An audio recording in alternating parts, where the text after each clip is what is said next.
नमस्कार, हम डॉक्टर सपुंटी आपके लिए ले आया हूँ न्यूज़ एंड व्यूज़। आज हम बात करेंगे अमेरिका की राजनीति और वैश्विक व्यापार से जुड़ी एक बड़ी खबर की। अमेरिका के सर्वोच्च अदालत यानी supreme court of the United states ने राष्ट्रपति डोनाल्ड ट्रंप द्वारा लगाई गई व्यापक टैरिफ को असंवैधानिक करार दिया है। यह फैसला 6-3 के बहुमत से आया है। तो क्या था पूरा मामला, कितने अरब डॉलर दांव पर है और अब ट्रंप के पास क्या विकल्प है, आइए समझते हैं पूरी जानकारी आंकड़े के साथ। 20 फरवरी 2026 को सुप्रीम कोर्ट ने कहा कि राष्ट्रपति ने 1977 के international emergency economic powers act यानी IEEPA का गलत इस्तेमाल किया है। अदालत का कहना है कि टैरिफ आयात शुल्क लगाने का अधिकार मूल रूप से कांग्रेस के पास है। राष्ट्रपति आपातकालीन कानून का इस्तेमाल करके व्यापक वैश्विक टैरिफ नहीं लगा सकता है। इसका मतलब है ट्रंप द्वारा लगाई गई ग्लोबल टैरिफ अब अमान्य घोषित हो गई है।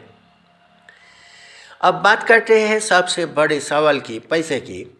इसका प्रमुख आंकड़े लगभग 133.5 बिलियन डॉलर यानी करीब 11 लाख करोड़ रुपया का टैरिफ राजस्व कानूनी विवाद में फंस सकता है। कुछ अनुमानों के अनुसार यह रकम 107 बिलियन डॉलर तक जा सकती है। औसत अमेरिका टैरिफ दर लगभग 8% से बढ़कर 15% तक पहुंच गई है। आर्थिक विशेषज्ञों का अनुमान है कि हर अमेरिका परिवार पर लगभग $1000 से $1300 तक सालाना अतिरिक्त बोझ पड़ा है।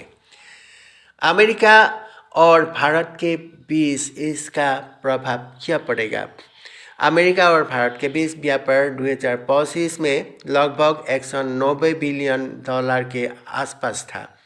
भारत के प्रमुख निर्यात अमेरिका को फार्मास्यूटिकल्स लगभग 8 बिलियन डॉलर, कीमती पत्थर और ज्वेलरी लगभग 5 बिलियन डॉलर, पेट्रोलियम उत्पाद लगभग 4 बिलियन डॉलर, टेलीकॉम उपकरण लगभग 6 बिलियन डॉलर। पहले कुछ भारतीय उत्पादों पर टैरिफ 50% तक पहुंच गई थे।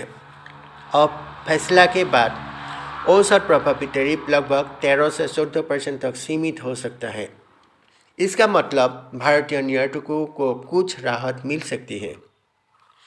अब ट्रंप के पास क्या विकल्प है?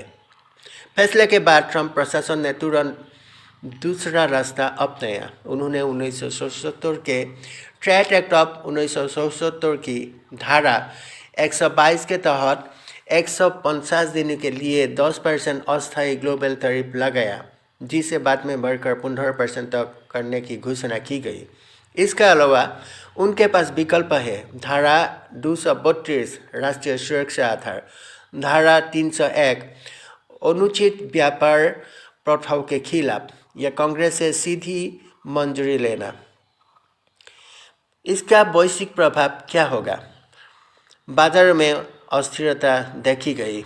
कुछ आयात आधारित कंपनियों के शेयर में उछाल आया है। डॉलर और वर्ल्ड मार्केट में हलचल हुआ। यह फैसला अमेरिका में शक्तियों के विभाजन यानी सेपरेशन पावर्स को मजबूत करता है। सुप्रीम कोर्ट ने टैरिफ को पूरी तरह खत्म नहीं किया, लेकिन राष्ट्रपति को एक तरफा शक्ति को सीमित कर दिया है। अब व्यापार नीति ज़्यादा कानूनी जांच के दायरे में होगा। यह फैसला केवल अमेरिका ही नहीं बल्कि भारत, यूरोप और चीन जैसे देशों के लिए भी बहुत महत्वपूर्ण है। आज के लिए इतना ही है। धन्यवाद।